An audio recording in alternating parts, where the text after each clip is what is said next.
monde, aujourd'hui je reviens vers vous pour une nouvelle vidéo.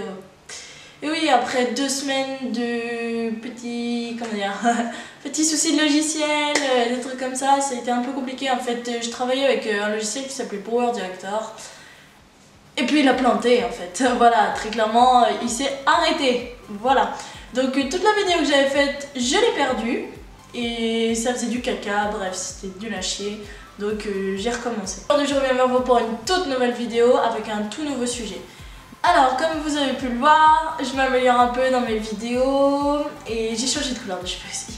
Enfin bref, qu'est-ce que je voulais vous dire? Le thème d'aujourd'hui sera donc la vie à la ferme. Et puis je voudrais vous parler de quelque chose. C'est un sujet que l'on aborde en cours de BTS et qui concerne tous les agriculteurs qui aiment vraiment leur métier et qui souhaitent avoir des débouchés au niveau de... Je parle plutôt des vaches allaitantes. Je connais pas trop le milieu laitier, des choses comme ça, mais vraiment en vaches allaitantes, il y a des gens qui ne mangent plus de viande. En fait, la tendance en ce moment en France, c'est d'arrêter de manger de la viande.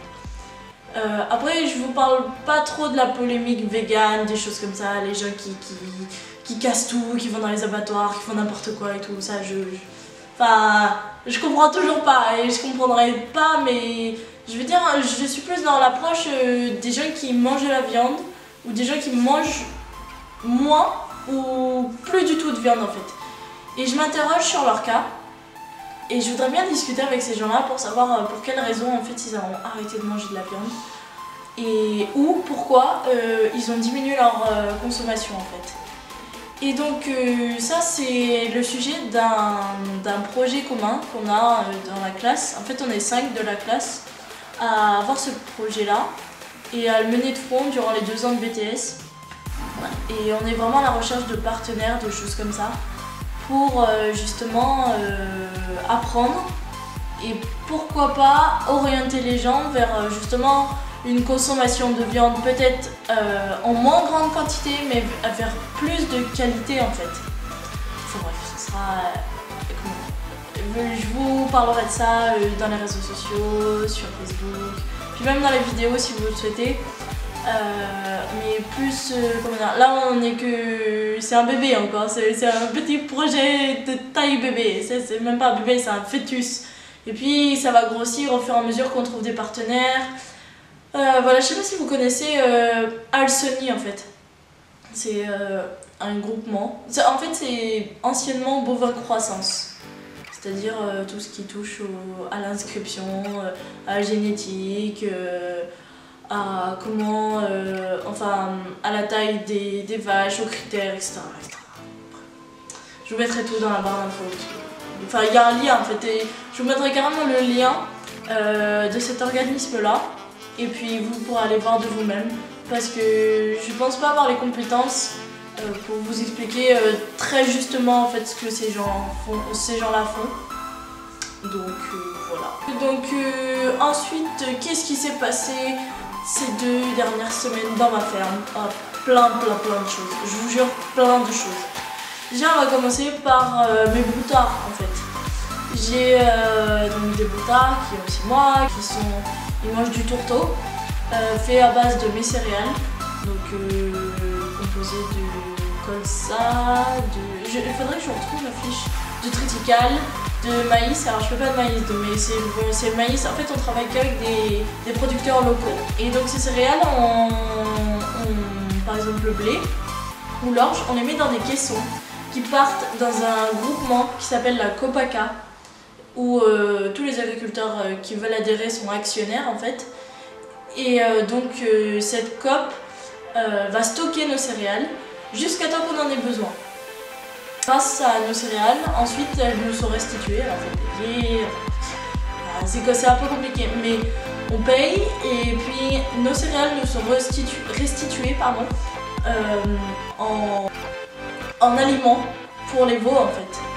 Et donc là je leur donne du 5, donc c'est de l'aliment complet en fait. Donc voilà, et ça leur permet de grossir. Alors ils ont du foin à volonté, de l'enrubanage rationné tous les 2 jours.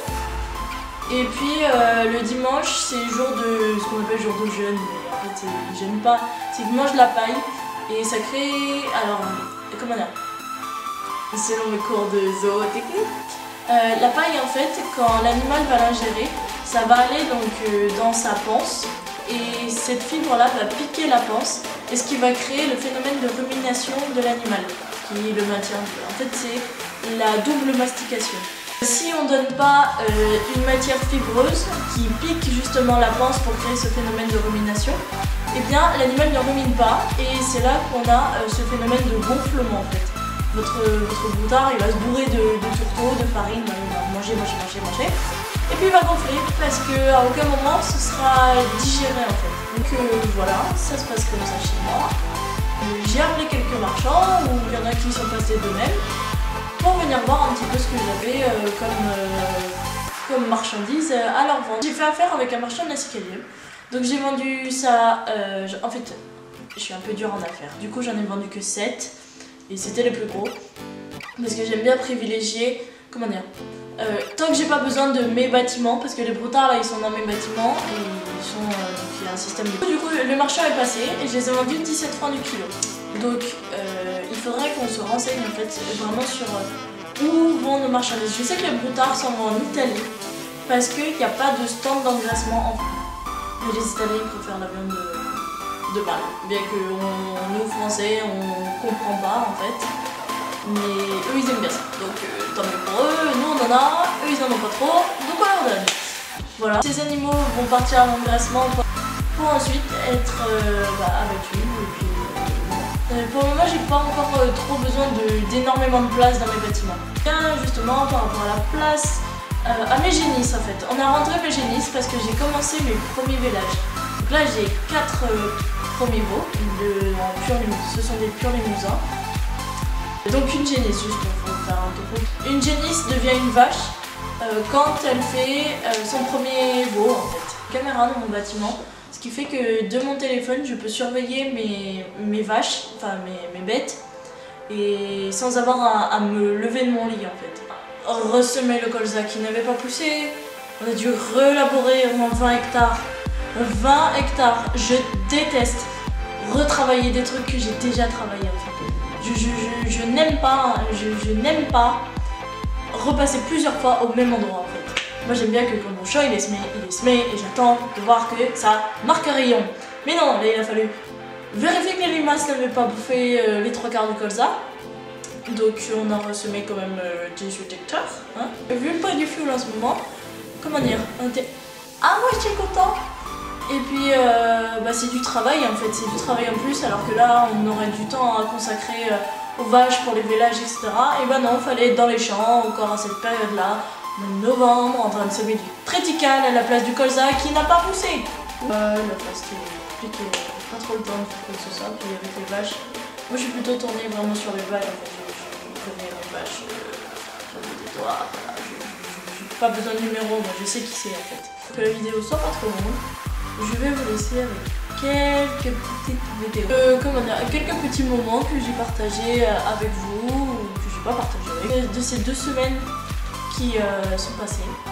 Voilà, je vous fais des gros bisous, je vous aime, prenez soin de vous, soyez forts, et puis suivez-moi sur les réseaux sociaux, gros bisous, n'oubliez pas de vous abonner, de cliquer sur la petite cloche pour être au courant de toutes les notifications à chaque fois que je sors une nouvelle vidéo.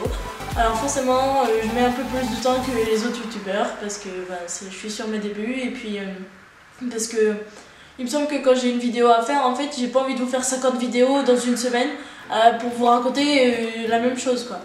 Et puis aussi parce que j'ai un petit carnet où j'ai noté mes idées. Et puis je l'ai paumé ce petit carnet en fait.